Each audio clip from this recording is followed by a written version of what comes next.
Hello friends, कैसे हैं आप सब। आई होप आप लोग स्वस्थ होंगे, अपनी तैयारी में व्यस्त होंगे। आज हम डिस्कस करेंगे सीडीपी प्रीवियस क्वेश्चंस। इसमें आप सभी को सीटेट यूपी टेट सभी क्वेश्चंस देखने को मिलेंगे। ये वीडियो आप सभी के लिए वेरी मोस्ट इंपॉर्टेंट होने वाली है। इसमें आप सभी को प्रीवियस जितने भी इंपॉर्टेंट क्वेश्चंस है सभी देखने को मिलेंगे, इसलिए आप सभी लोग वीडियो को लास्ट तक जरूर वॉच करिएगा। चैनल पर पहली बार आए तो चैनल सब्सक्राइब करके बेल आइकन प्रेस कर लीजिएगा, इससे नोटिफिकेशन आप सभी को मिलता रहेगा। यहाँ पर आप लोगों को बता दें कि आपके एग्जाम में मनोवैज्ञानिक से संबंधित क्वेश्चंस बहुत पूछे जाते हैं, जिसमें आप सभी को यहाँ पर कोहलबर्ग से संबंधित क्वेश्चन देखने को मिल रहा है। तो क्वेश्चन यहाँ पर दिया है, कोहलबर्ग के अनुसार नैतिक विकास के अंतिम चरण का आपको ये भी बता दिया गया है अंतिम चरण है। व्यक्तिगत सिद्धांतों की नैतिकता और विवेक के व्यक्तियों में क्या विशेषता होती है। आंसर यहाँ पर क्या सही होगा। नियमों को निश्चित और निरपेक्ष रूप से देखना, निश्चित करना या निरपेक्ष रूप में देखना गलत हो जाएगा। दूसरों के द्वारा सम्मान प्राप्त करने की इच्छा। यहाँ पर तीसरा चरण आपको बताया जा रहा है, तीसरा चरण समाज से संबंधित होगा। जहां पर भी आपको सामाजिक कानून या नियम दिखाई दे आप लोग टिक लगा दीजिएगा। यह विश्वास करना कि व्यक्तियों को सामाजिक कानूनों का आंख बंद करके पालन करने के बजाय उनका परीक्षण करना चाहिए। आंसर यहाँ पर आपका डी सही हो जाएगा। यह किससे संबंधित होगा तो सामाजिक, ये भी ध्यान रखिएगा, सामाजिक अनुबंधन विधि सम्मत से, अनुबंधन विधि सम्मत ये तीसरा चरण है, ये ध्यान रखिएगा, ये तीसरा चरण है। तीसरा चरण क्या है, उत्तर रूढ़िगत स्तर है, उत्तर रूढ़िगत स्तर है, ये तीसरा चरण है। आपसे सर्वाधिक नीति परक पूछा जाए, किससे संबंधित है सर्वाधिक नीति परक, किससे संबंधित है तो ये हो जाएगा तीसरे स्तर से। किससे संबंधित है, तीसरे स्तर से संबंधित है। क्वेश्चन नंबर नेक्स्ट है, लेवाइगोत्स्की से संबंधित है। लेवाइगोत्स्की के अनुसार जब एक शिक्षक बच्चे को उसके समीपस्थ विकास के क्षेत्र तक पहुंचने में मदद करने के लिए उसमें समायोजित समर्थन देता है तब वह किस संरचना का प्रयोग कर रहा है। देखिए, आपको कई बार बताया है मदद करना, सहायता करना या पाण प्रदान करना, ये सभी क्या है, बच्चों को आगे की ओर अग्रसर करना होता है। तो आंसर यहाँ पर आपका पहला सही हो जाएगा, पाण प्रदान करना, पाण प्रदान करना। और आपको पता होगा जेडपीटी का संबंध किससे संबंधित है तो लेवाइगोत्स्की से संबंधित है। लेवाइगोत्स्की ने भाषा को महत्वपूर्ण माना है, ध्यान रखिएगा, आपके एग्जाम में ये क्वेश्चन पूछा ही जाता है। नेक्स्ट है, लेवाइगोत्स्की ने प्रतिपादित किया कि विकास है क्या, तो विकास यहाँ पर क्या है, पर्याप्त कहा गया है, पर्याप्त कहा गया, ये गलत हो जाएगा। सीखने से स्वतंत्र रूप में होता है, स्वतंत्र रूप में होता है, ये भी गलत है। लेवाइगोत्स्की ने जो विकास के बारे में बताया, विकास पर सांस्कृतिक कारकों का प्रभाव नहीं पड़ता है, बिल्कुल पड़ता है, विकास पर प्रभाव इसका पड़ता है। सामाजिक संदर्भ में अलग नहीं किया जा सकता है, विकास को सामाजिक सांस्कृतिक संदर्भ से अलग नहीं किया जा सकता है, बिल्कुल सही। नेक्स्ट है, जीन पियाजे के अनुसार बच्चों की सोच डैश वयस्कों में होती है, किस प्रकार से। आपने देखा होगा 2024 जुलाई 2024 में एग्जैक्ट यही क्वेश्चंस पूछे गए थे। तो यहाँ पर आप लोग कमेंट करके बताएं इसका आंसर क्या सही होगा।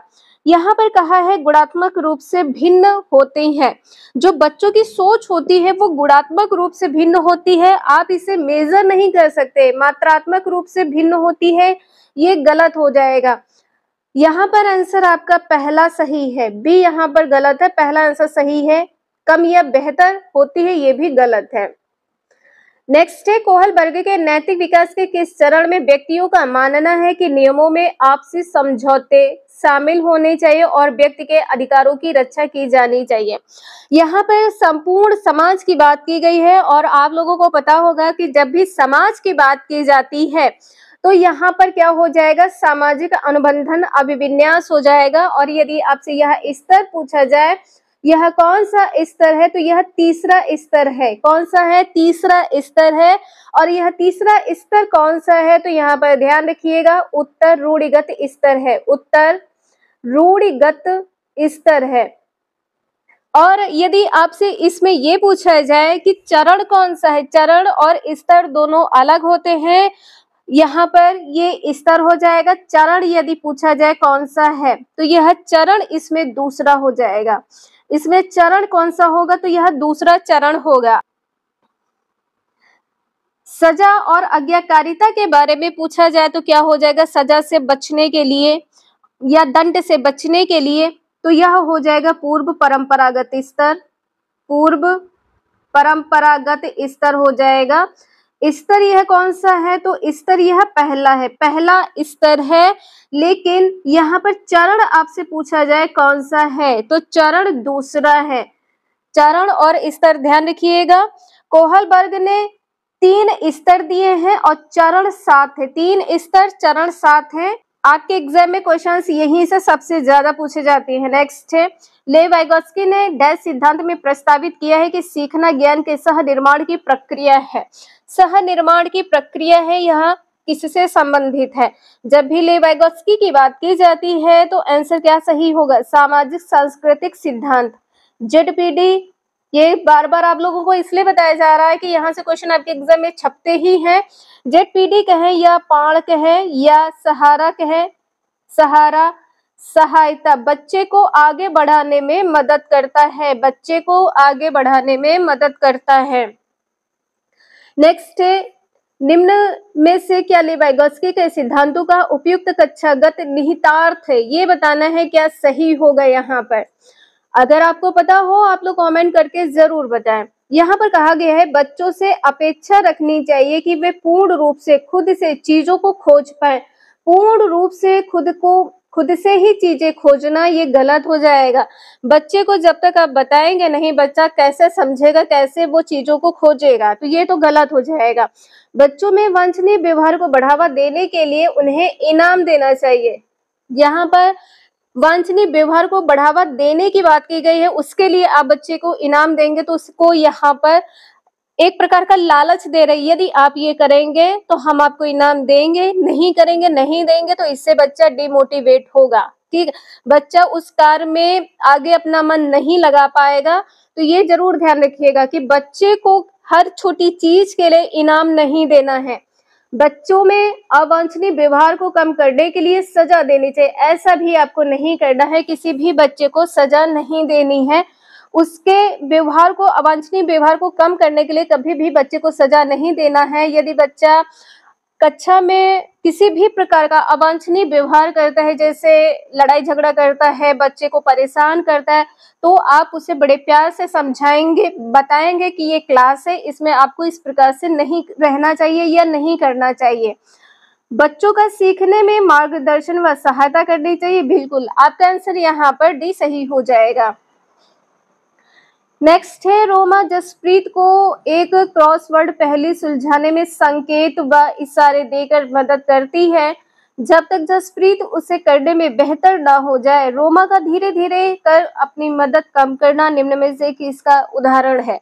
आप लोग इस क्वेश्चन का आंसर कमेंट करके जरूर बताएं। तो यहाँ पर आंसर क्या सही हो जाएगा, पहला, पाण प्रदान करना। वो संकेत इशारे कर रही है, यहाँ पर ये भी ध्यान रखिएगा, संकेत देना, इशारा देना, ये पाण प्रदान करना ही होता है। नेक्स्ट है, एक विद्यार्थी शाब्दिक कथन के तर्क को बिना वास्तविक परिस्थिति से संबंधित किए विवेचित कर लेता है। पियाजे के अनुसार विद्यार्थी संज्ञानात्मक विकास की किस अवस्था में है।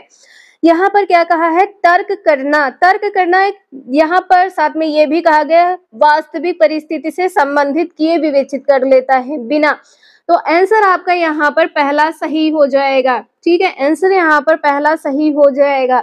यदि यहाँ पर ये लिखा होता कि तर्क को वास्तविक परिस्थिति से संबंधित नहीं कर पाता है, ठीक, नहीं जब लिखा होता तो यहाँ पर मूर्त हो जाता, क्योंकि तार्किक चिंतन किसमें नहीं कर पाता है, मूर्त में नहीं कर पाता है। लेकिन तार्किक चिंतन किसमें कर लेता है, तो ये औपचारिक सक्रिय अवस्था में कर लेता है। ये चारों अवस्थाएं संबंधित किससे हैं, तो ये जीन पियाजे से संबंधित है। ये किससे संबंधित है, जीन पियाजे से संबंधित है। पहली अवस्था कौन सी है, संवेदी गामक अवस्था है। इसमें बच्चा क्या करता है, चीजों को खुद ही ढूंढ लेता है, ढूंढने की कोशिश करता है। तो 0 से 2 वर्ष है। पूर्व में क्या हो जाएगा 0 से 7 वर्ष है, मूर्त में क्या हो जाएगा 7 से 11 वर्ष है, औपचारिक में क्या हो जाएगा 11 प्लस है, 11 प्लस है। तो ये 4 अवस्थाएं किससे संबंधित है? जीन पियाजे से। नेक्स्ट है जीन पियाजे के सिद्धांतों में दूसरों के अनुभव व दृष्टिकोण को अपनी दृष्टि से देखने की प्रवृत्ति क्या कहलाती है? अपनी दृष्टि से देखना, मतलब यहाँ पर आत्म केंद्रीयता हो जाएगा। आंसर यहाँ पर बी सही हो जाएगा। बच्चा निर्जीव चीजों को सजीव समझने लगता है, निर्जीव को सजीव समझने लगता है। अगर आप लोगों को समझ में आ रहा हो तो प्लीज एक लाइक और कमेंट करके यस जरूर लिख दीजिएगा। नेक्स्ट क्वेश्चन दिया है, कोहलबर्ग के नैतिक विकास के अनुसार किस स्तर पर नैतिक समझ सजा, इनाम व प्राधिकारियों की शक्ति पर आधारित होती है? अब तो आप लोगों को समझ में आ गया होगा कि आपके एग्जाम में किस प्रकार से और कितने क्वेश्चंस पूछे जाते हैं। आप लोग इसका कमेंट करके आंसर जरूर बताएं। तो क्या कहा गया है यहाँ पर? नैतिक समझ सजा व इनाम। समझ सजा व इनाम ये किससे संबंधित है? तो पूर्व पारंपरिक स्तर से संबंधित है और यह पहला स्तर है, यह स्तर पहला है। यदि आपसे इसमें ये पूछा जाता आत्म केंद्रीयता, आत्म केंद्रीयता यदि पूछा जाता तो यह चरण कौन सा होता? तो यह पहला चरण होता। ठीक, दूसरा चरण यहाँ पर क्या हो जाएगा? तो दंड व आज्ञाकारिता, दंड व आज्ञाकारिता, यह क्या हो जाएगा? तो यह हो जाएगा दूसरा चरण, ये हो जाएगा दूसरा चरण। तीसरे चरण में क्या कहा गया है? आप लोगों को पता हो तो आप लोग जरूर बताएं। साधनात्मक सापेक्षवादी, तीसरे चरण में साधनात्मक सापेक्षवादी, साधनात्मक सापेक्षवादी उन्मुखता, ये आपका तीसरा चरण हो जाएगा। स्तर पहला है, चरण यहाँ पर ये 3 हैं और तीनों आप लोग ध्यान रखिएगा। और आप लोगों से कहना चाहते हैं कि यदि यहाँ पर कोहलबर्ग से जितने भी क्वेश्चंस हैं या आते हैं तो यहाँ पर आप लोग इसको बार बार लिखिए, लिखने से आपको चीजें और भी ज्यादा समझ में आएंगी। यदि आप स्वयं लिखते हैं, यदि आप सेल्फ नोट्स बनाते हैं तो चीजें आपको और भी ज्यादा अच्छे से समझ में आएंगी। तो आप लोग कोहलबर्ग का तो जरूर लिखते हुए चलिएगा, एग्जाम के लिए इम्पोर्टेंट है। नेक्स्ट है संज्ञानात्मक विकास में भाषा जैसे सांस्कृतिक साधनों के महत्व को डैश ने अपने डैश सिद्धांत में प्रस्तावित किया है। तो यहाँ पर बताना है क्या सही होगा। यहाँ पर जो सांस्कृतिक साधन के महत्व को ले वाइगोत्स्की ने अपने सामाजिक सांस्कृतिक सिद्धांत में प्रस्तावित किया है। तो पहला आंसर आपका सही हो जाएगा। क्वेश्चन नंबर नेक्स्ट है, ले वाइगोत्स्की ने प्रस्तावित किया है कि बच्चे, यहाँ पर आंसर क्या सही होगा? पुनरावृत्ति और स्मरण की प्रक्रियाओं के माध्यम से निष्क्रिय कहा गया, निष्क्रिय रूप से सीखते नहीं, यदि सक्रिय लिखा होता तो आंसर सही होता। यहाँ पर कहा गया है संज्ञानात्मक विकास के 8 क्रमिक चरणों से गुजरते हैं, ये भी गलत है। विकास में बहुत सारी संभावनाएं हैं, जिनमें हुई चीज शामिल है वह दूसरों के समर्थन से करने में सक्षम है। बिल्कुल, यदि कोई मदद कर दे, सहारा दे दे, इशारा दे दे, पाण प्रदान कर दे तो बच्चा कुछ भी करने में समर्थ हो जाता है। तो आंसर यहाँ पर आपका सी सही हो जाएगा। यहाँ पर कहा गया है कि निश्चित बौद्धिक क्षमताओं के साथ पैदा होते हैं जिन्हें बदला नहीं जा सकता। बिल्कुल, बच्चे की बुद्धि जैसे जैसे बड़ा होता है किसी भी प्रकार से बदला जा सकता है। तो आंसर सी सही है। नेक्स्ट है, जीन पियाजे के अनुसार बच्चे किस स्तर पर अमूर्त तर्क करने की क्षमता विकसित कर लेते हैं? अमूर्त तर्क, अमूर्त तर्क कहाँ है? सीधा यहाँ पर अमूर्त संक्रिय अवस्था हो जाएगी। आंसर डी सही है। नेक्स्ट है, लॉरेंस कोहलबर्ग के अनुसार नैतिक विकास, यहाँ पर बताना है क्या सही होगा? तो एक असतत प्रक्रिया है जो 6 चरणों में होती है। बिल्कुल, चरण कितने हैं? 6 हैं। स्तर कितने हैं? 3 हैं। स्तर कितने हैं? 3 है। आपको प्रीवियस क्वेश्चंस में बताया है तो आप लोग रिवाइज जरूर कर लीजिएगा। एक एक क्वेश्चन का एक्सप्लेनेशन यहाँ पर किया है। इसके बाद में यहाँ पर नेक्स्ट क्वेश्चन दिया है, संक्रियाओं पर संक्रियाएं करने के कौशल किस चरण में विकसित होते हैं? तो यहाँ पर संक्रियाओं पर संक्रिया यदि लिखा हो तो अमूर्त हो जाएगा। यहाँ पर डी आंसर सही है, अमूर्त। नेक्स्ट है, जीन पियाजे के अनुसार बच्चे कैसे सीखते हैं? तो यहाँ पे निष्क्रिय नकल के माध्यम से, ये गलत हो जाएगा। यहाँ पर कहा सक्रिय अन्वेषण द्वारा, तो बिल्कुल सही है। यहाँ पर आंसर आपका बी सही हो जाएगा। जीन पियाजे के अनुसार पूछा है, बी आंसर यहाँ पर सही है। बच्चे को दंड नहीं देना है, जरूर ध्यान रखिएगा। नेक्स्ट है, निम्न में से पाण का उदाहरण कौन सा है? तो यहाँ पर आंसर क्या सही हो जाएगा? जो पाण का उदाहरण है वो क्या है कि आधा हल किया हुआ उदाहरण देना। यहाँ पर आंसर आपका डी सही हो जाएगा। बारंबार अभ्यास, पुनरावृत्ति कहीं नहीं करानी, नकारात्मक पुनर्बलन, उद्दीपन प्रक्रिया का अनुबंधन, ये भी गलत है। नेक्स्ट है, ले वाइगोत्स्की ने सिद्धांत में प्रतिपादित किया कि सीखने की प्रक्रिया एक संदर्भ में होती है। तो किस संदर्भ में होती है? सामाजिक सांस्कृतिक हो जाएगा। आंसर यहाँ पर आपका डी सही है। नेक्स्ट है, पियाजे के अनुसार इनमें से कौन सा कारक संज्ञानात्मक विकास में महत्वपूर्ण भूमिका निभाता है? पियाजे के अनुसार कहा गया है, तो आंसर यहाँ पर गतिविधि हो जाएगा। यहाँ पर आंसर आपका पहला सही हो जाएगा। तो आज के लिए इतना ही। अगर आपको समझ में आया हो, वीडियो यूजफुल लगे, तो please like share and subscribe जरूर करें। साथ में बेल आइकन भी प्रेस कर लीजिएगा। जब भी वीडियो अपलोड हो तो आप सभी को नोटिफिकेशन के माध्यम से आप सभी को टाइम टू टाइम वीडियो मिलती रहे। तो आज के लिए इतना ही, मिलते हैं नेक्स्ट क्लास में। Thank you for watching this video.